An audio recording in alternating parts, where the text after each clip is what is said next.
먼저 그 사과 말씀을 전해드리고 싶습니다. 며칠 전에 집안에서 좀 안 좋은 일이 있어가지고 그것 때문에 새로운 동영상을 업로드할 수 없었습니다. 마음은 항상 여러분과 있었는데 그렇게 되지 못한 점 죄송합니다. 너그러 양해해 주시기 바랍니다. 네, 오늘은요, 한일 양국 비교 불가한 결정적 차이는 이라는 주제로 간단히 말씀을 드릴까 합니다. 네, 2019년 한일 경제전쟁, 한일 전쟁과 관련된 이야기입니다. 아베 일파에 의해서 정말 황당한 전개된 그 한일 양국 간의 새로운 냉전이라고도 할 수 있는데요. 그런데 전체적인 대국을 바라볼 때 저는 우리에게 계속 유리하게 상황이 전개되고 있다는 생각이 듭니다. 저는 당연히 일본에도 제가 일본 유학 때부터 알게 됐던 다양한 일본인이라든가 정치인도 있고요, 관료도 있고, 당연히 외무성 관료도 있고요. 그 다음에 그 다양한 민간 쪽에서 근무하는 혹은 자기 비즈니스를 하는 사람도 있고, 일본에 있는 한국인 지인들도 적지 않습니다.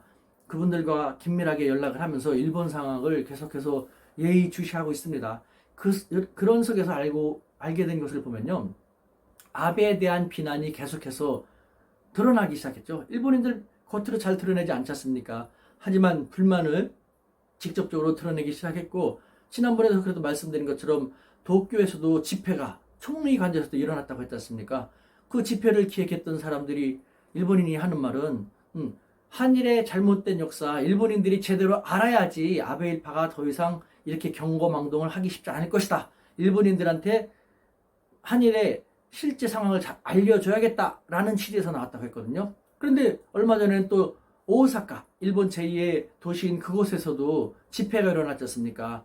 거기에 집회를 기획한 사람은요, 일본은 피해자가 아닌 가해자의 신분이라는 것을 제대로 알아야 된다. 이것을 알려주기 위해서 나왔다는 것이죠. 지금 아베 일파는 한일 협정, 1965년에 협정 한국이 어겼다. 그 다음에 위안부 합의 한국이 또 어겼다. 일본은 번번이 피해만 봤다. 이런 식으로 언론을 조작하다시피 하면서 나오고 있지 않습니까? 그런데 사실은 그렇지 않다. 일본인들이 제대로 알아야지 아베 일파를 일갈하고 응징할 수 있다. 라는 취지에서 집회를 전개하게 됐다고 하더라고요. 지나가는 사람들이 적지 않게 관심을 표명했다고 합니다. 이처럼 일본 내부에서부터 아베 일파의 경솔함, 오만했던 것에 대한 견제의 모습이 나타나고 있는데, 우리 대한민국 상황은 어떻습니까? 오히려 더 똘똘 뭉치고 있지 않습니까? 대단합니다. 사실 임진왜란 이후 한일 양국의 역사의 흐름을 볼 때 우리가 유리했다, 우리가 좀 우세했다라고 말하기는 쉽지 않은 것이 현실이 아닐까 생각됩니다. 네. 하지만 2019년 우리는 드디어 새로운 반전의 역사를 쓰고 있는 것이죠. 우리가 우리만의 가장 강력한 힘으로써 일본 아베 일파를 응징해가지고 이 사태를 우리가 슬기롭게 극복해 난다면, 훗날 우리 한민족의 후예들은 2019년 당시 대한민국에서 살고 있던 우리의 조상들은 아베 일파의 부당한 침략에 결연히 슬기롭게 맞섬으로써 극복했다. 그때부터 한일 양국에는 새로운 역사가 그려지기 시작했다라고 당당하게 배울 수 있도록 해나가고 있다는 것이죠. 지난번에도 말씀드렸지만 저는 배국적인 측면에서 바라볼 때 그런 느낌이 많이 들거든요. 그러니까 이 상태로 계속 해나가면은 우리에게는 한일 양국의 새로운 역사를 그려놨다라는 역사의 주인공으로서 우리가 역사에 이렇게 등장하지 않을까라는 생각이 듭니다. 자, 그렇다면요, 한일 양국 비교 불가 결정적인 차이는, 이런 제목을 썼는데 이게 무슨 뜻일까요? 바로 이번에 한일 전쟁에서 바로 일본인들과 혹은 일본 사회와 비교할 수 없는 우리만의 두드러진 비교 불가한 결정적인 차이가 있고, 그것으로 인해서 우리는 승리하게 될 것이다 라는 것인 거죠. 자, 그렇다면 비교 불가한 결정적인 비교 우위는 무엇일까요? 바로 여러분입니다. 바로 우리입니다. 우리 대한민국 국민들입니다. 21세기 현재를 살아나가고 있는 우리 한민족의 후예들인 것이죠. 네, 우리는요, 저항할 때 저항하고 뭉칠 때 똘똘 뭉쳐서 국난을 얼마나 많이 극복해 왔습니까? 반면에 일본 같은 경우는요, 사실은 사무라이의 서슬퍼런 칼날 때문에 순종하고 고개 숙이면서 따르는 모양을 보인 것이지 자발적으로 나서서 국난을 극복하기 위해서 단결하고 결집했던 것하고는 거리가 멀다고 할 수 있죠. 우리하고는 비교가 할 수 없을 정도로 그런 면에서는 약하죠. 설상가상으로 2차 대전 패전한 다음에 일본에 약 7년 정도 동안 진주해 있던 연합국 사령부 GHQ라고 하죠. 이 GHQ는요, 일본인들이 당시 천황이라는 인간인데도 신격화시킨 그 존재를 앞세워서 똘똘 뭉쳐갖고 이상한 짓을 해낸다. 너무 위험한 사람들이다. 민족이다 해가지고 일본인들이 애국심 혹은 애족심을 갖지 못하게끔 하는 개인주의 정책, 이기주의 정책을 이식시키기 위해서 상당히 많이 노력해왔죠. 수십 년 동안 일본은 그렇게 지내온 것입니다. 그 결과 일본사에서는 지금 뭐 애국심이라는 것, 애족심이라는 것을 찾기가 쉽지 않게 된 것이죠. 그렇기 때문에 아베 일파는요, 그것을 심각하게 느껴가지고 아베 일파가 집권한 다음에 이 극우 정치 세력들은 일본 청소년들에게 애국심, 애족심을 다시 갖게 하기 위해서 엄청나게 많이 노력을 하고 있는 것이죠. 그걸 갖다 우리는 다른 말로 뭐 우익화 교육, 극우 교육이라고 하는 것이죠. 결국은 일본이란 나라를, 야마토 민족이나 일본 민족을 아끼고 사랑하자라는 것이죠. 그렇기 때문에 참 재밌기도 하고 한편으로는 이웃 나라의 그런 안타깝게 생각되기도 하는 것이요. 일본인들은요, 2차 대전 전에 태어난 전전의 세대하고 2차 대전 이후에 태어난 전후의 세대의 사고방식, 국가와 민족이라든가 사회에 대한 사고방식이 너무 많이 다릅니다. 뭐 2차 대전 전에 태어난 사람들은 국가나 사회, 나보다는 집단을 위주로 생각을 했지만 금방 말씀드린 것처럼 GHQ는 애국심과 애국심을 갖지 못하게끔 하는 정책을 대대적으로 전개해 왔고, 수십 년이 지난 일본은, 그러니까 일본의 그 교육을 받았던 30대, 40대, 50대들은요, 애국심, 애족심이 거의 없습니다. 네. 할아버지 세대 다르고 또 아버지 세대고, 지금 20대, 10대는 아베 일파에서도 애국심을 갖는 그런 교육, 우익화 교육을 많이 시키고 있지 않습니까? 세대 간의 국가와 민족이라든가 사회에 대한 생각 같은 것이 또 엄청나게 많이 다르죠. 그래서 말을 안 하지만 서로 깊은 곳까지 대화하려면은 정말 안타까운 그런 사회가 되어버리고 만 것이죠. 근데 우리는 다르지 않습니까? 우리는 평상시는 자유민주주의는 사실 뭐 항상 일로 갔다 절로 갔다 서로 싸우면서 하는 좀 시끄러울 수밖에 없는 것이지 않습니까? 서로의 의견이 다르고 그 의견을 존중하고 그 속에서 대화와 타협을 통해서 합일점을 찾아나가는, 그렇기 때문에 시간도 많이 걸리고 하는 그런 것이 자유민주주의 특징이지 않습니까? 동아시아에서 가장 앞서 나가는 자유민주주의 제도를 갖게 된 우리 대한민국은 그런 면에서 과거처럼 일사천리로 나가는 면은 많이 떨어졌다 하지만 뭉칠 때는 똘똘 뭉치지 않습니까? 지금 그렇지 않습니까? 일본하고 결정적인 차이가 있는 것이죠. 그렇기 때문에 바로 여러분들, 우리들이 있기 때문에 이 한일 전쟁에서 우리는 충분히 승리할 수 있다라고 제가 말씀을 드리는 것이죠. 실제로 이것은 우리 국내에 있는 한국인들 뿐만 아니라 해외에 있는 한민족, 저는 한민족이라는 표현을 정말 많이 쓰게 됐는데요. 우리 한민족의 후예들, 대한민국 코리안 네트워크도 마찬가지입니다.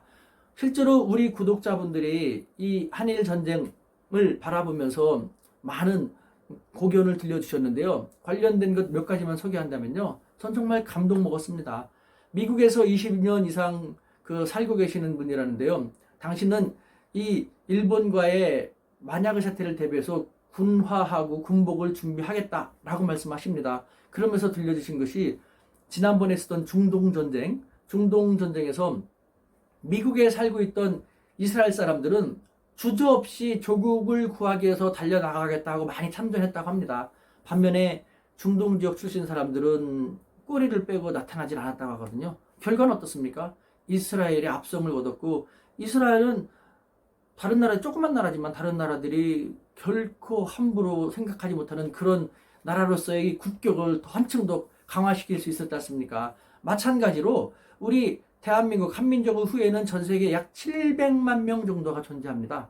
그분이 말씀하시길 우리 700만이 똘똘 뭉쳐서 하나가 돼서 조국 대한민국을 위해서 나선다면은 일본이란 나라는 우리는 전혀 상대할 그렇게 큰 문제가 되지 않을 것이다 라는 식으로 말씀해 주셨습니다. 정말 공감하는 바 큽니다. 그리고 마산에 거주하시는 71세 되신 분이신데요. 필요하다면 총 들고 나가서 싸우겠다라고 하는 것이죠. 아까도 말씀드린 것처럼 일본 애들은요, 그래서 제가 일본인들하고 농담으로 그런 얘기도 한 적이 있죠. 야, 너네가 미국을 그렇게 좋아하는데 미국이 너희를 끝까지 지켜주겠는가? 나는 그렇게 생각되지 않는데, 그러다가 미국하고 또 과거처럼 싸우게 되면은 너네는 일본이라는 국적도 잃게 될 수도 있어. 너희들이 방비를 소홀히 해가지고 지게 되면은 그럼 반응이 어떤지 아십니까? 그러면 좋지 않냐? 내 국적이 그 멋있는 미국 국적으로 바뀔 수 있지 않냐, 나는. 헐. 정말 생각이 많이 달라요. 아휴, 안타깝죠. 2차 대전에 엄청난 전쟁을 일으켰고 패배한 결과 그와 같은 다양한 사회적인 후유증을 앓고 있는 것이 일본 사회니까요. 일본 사회만이 품고 있는 다양한 후유증에 대해서도 나중에 기회가 될 때마다 조금씩 이렇게 반복적으로라도 알려드릴 것입니다.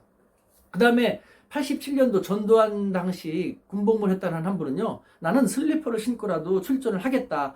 이 한일에서 우리에게 불리에게 유리하지 않게 우리가 좀 열세로 기록되었던 이 역사는 더 이상 우리 후손들에게 물려주고 싶지 않다라는 아주 단호한 결기를 보여주셨습니다. 이처럼 우리 국민은 똘똘 뭉치고 있습니다. 일본 사람들은 아베에 대해서 반대하면서 눈치 보고 있고 이런 상황입니다. 이런 상황을 저는 그래서 지난번에 EEJ 전략을 제안한다고 했지 않습니까? 다시 한번 말씀드리면요.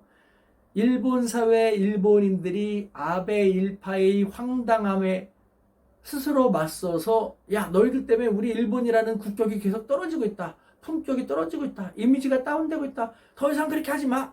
견제하고 일갈하고 응징할 수 있는, 그렇게 할 수 있도록 우리가 일본인들을 계몽하고 각성시키고 유도하자는 것이죠. 저는 그걸 갖다가 우리의 평화의 소녀상을 잘 활용하자라는 측면에서 소녀상 챌린지를 제안했습니다. 그래서 지금 1단계로 아프리카 남아공의 희망봉에 제가 좀 적겠습니다. 아프리카 남아공의 희망봉에 한국의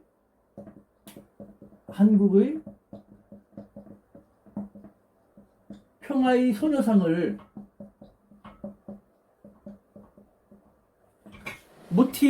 평화의 소녀상을 모티브로 한 소녀상 건립 계획을 지금 추진 중에 있습니다. 남아공에 계신 분하고 지금 많이 대화를 하고 있는데요. 이것은 어떤 취지냐? 일본이 전 세계의 이 평화의 소녀상을 갖고 나가려고 많이 추진하려고 했지 않습니까? 일본은 경제적으로 부국이지 않습니까? 경제적으로 지원을 안 하겠다 등등등 갖은 협박을 통해 가지고 각국이 그렇게 못하게 해왔죠. 그것에 착안해 가지고 각 대륙, 각국이 갖고 있는 특수한 역사적인 사실을 반추시키면서 경각심을 갖게 한다라는, 우리가 우리의 불행했던 과거를 반추하면서 경각심을 갖게 하는 것인데 너희들이 무슨 상관이냐, 무슨 관계냐 라고 일본이 방해 공격을 할 때 그걸 갖다가 물리칠 수 있는 그런 식으로 나가자는 것이죠. 자, 희망봉. 전 세계에서 희망봉이라는 말 자체만으로도 미래에 대한 희망, 인류 보편적인 인권에 대한 희망, 밝은 미래에 대한 등등을 떠올릴 수 있지 않습니까? 거기에 한국 평화의 소녀상을 모티브로 한 아프리카 버전의 소녀상을 만들자는 것이죠. 남아공 하면은 인종차별로 되게 안 좋은 지역이 있지 않습니까? 그러니까 이곳에다가 그 흑인 소녀하고 백인 소녀하고 우리 소녀상하고 그 다음에 한 빈 의자를 놓았고 서로가 의지하면서 위안을 주면서 하나가 돼가지고 그것을 보는 사람들은 앞으로 그러한 불행한 역사가 재현되지 않도록 경각심을 갖게 하자라는 남아공 버전의 평화의 소녀상을 만들자는 것이죠. 그리고 또 아프리카에 콩고가 있습니다. 콩고는요, 벨기에가 식민 지배했을 때 아주 가혹하게 했더라고요. 벨기에 콩고 소녀들의 손목을 그렇게 많이 잘랐대요. 글쎄요. 아우 저런. 그래서 콩고에 진출할 때는요, 우리의 소녀상하고 옆에 콩고의 소녀상을 만드는 것입니다. 그래서 손목이 없는 소녀상을 콩고 사람들이 보면서 다시는 이런 일이 생기면 안 돼. 평화를 다시 한번 생각하고 인권을 생각하는, 평화와 인권의 상징으로서의 소녀상을 콩고 버전으로 진출시키자는 것이죠. 이런 식으로 우리 한국 평화의 소녀상을요, 미국에는 자유의 상징인 자유의 여신이 있지 않습니까? 전 세계에는 평화와 인권을 상징하는 한국의 소녀상, 이런 식으로 우리가 확산시켜 나간다는 것이죠. 어떻습니까, 여러분? 지금 남아공에서 열심히 노력하고 있습니다. 이것은 남아공뿐만 아니라 아프리카 대륙뿐만 아니라 서남아라든가 가까운 동남아도 식민 지배의 역사라든가 불행한 역사가 있지 않습니까? 이들 대륙, 이들 지역, 이들 국가들만의 고유한 특징을 살려가지고 일본 정부가 방해 공작을 하지 못하게끔 끌어나간다는 것, 저는 충분히 의미가 있고 그걸 통해서 대대적으로 보도해 나가는 것이죠. 일본 정부가 방해하면 방해하는 것도 보도해 나가면서 전 세계에 있는 일본인이라든가 아니면 일본 국내에 있는 일본인들, 침묵하는 다수의 선량한 그 일본인들이 보면서 일본인들이 갖고 있는 평화헌법에 대한 자긍심이 있다고 했지 않습니까? 2차 대전 이후에 전 세계에서 유일하게 평화헌법이라는 걸 갖고 있는 나라는 일본밖에 없다라는 자긍심이 강하거든요. 2차 대전 이후에 한 번도 전쟁에 휘말리지 않고 평화롭게 계속해서 성장해온 평화 애호국의 상징이라는 그런 것에도 큰 자긍심을 느끼고 있는 일본 사람들입니다. 그런데 아베 일파에 의해서 짓밟히고 있지 않습니까? 더 이상 일본 사람들이, 일본 사회가 아베 너 가만 놔두지 않을 거야 라고 하게끔 우리가 EJ 전략으로서 일본인들을 계속 각성시키고 끌어나가자는 것이죠. 중장기적인 측면에서 지금부터 해나가야 되는 겁니다. 계속 말씀드리지만 우리 정부는 정부 부문 나름대로 하는 것이고 우리 민간 부분은 자발적으로 우리가 스스로 여러분과 함께 우리 유튜브 채널을 통해 가지고 각 지역 각국에 걸맞는 어떤 지역에서는 어떤 식의 역사가 있기 때문에 어떤 소녀상을 만들었으면 좋겠다라는 걸 제안을 해 주십시오. 우리의 소녀상이 이를 통해서 다시 반복합니다만 평화의 상징이고 인권의 상징이고 그 다음에 미래의 상징, 적어도 세 가지 의미가 있을 수 있죠. 불행했던 과거가 번복되지 않고 밝은 미래를 지향한다라는 평화, 인권, 미래의 상징으로서 우리 한국의 소녀상이 전 세계로 뻗어나갈 수 있는 그런 계기를 만들어 나가자라는 것이죠. 평화와 인권과 그 다음에 미래의 상징인 것이죠. 다시 한번 얘기합니다. 미국에는 자유를 상징하는 자유의 신상이 있습니다. 전 세계 각국에는요. 평화를 상징하고 인권을 상징하고 미래를 상징하는 한국의 소녀상이 있다라는 걸 느끼게끔 해나가는 것이죠.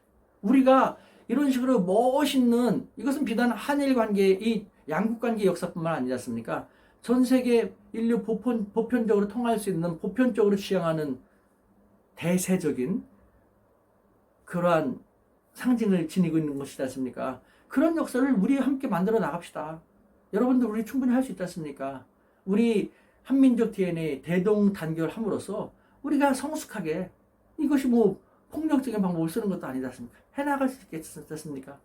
할 수 있으라고 생각합니다. 네.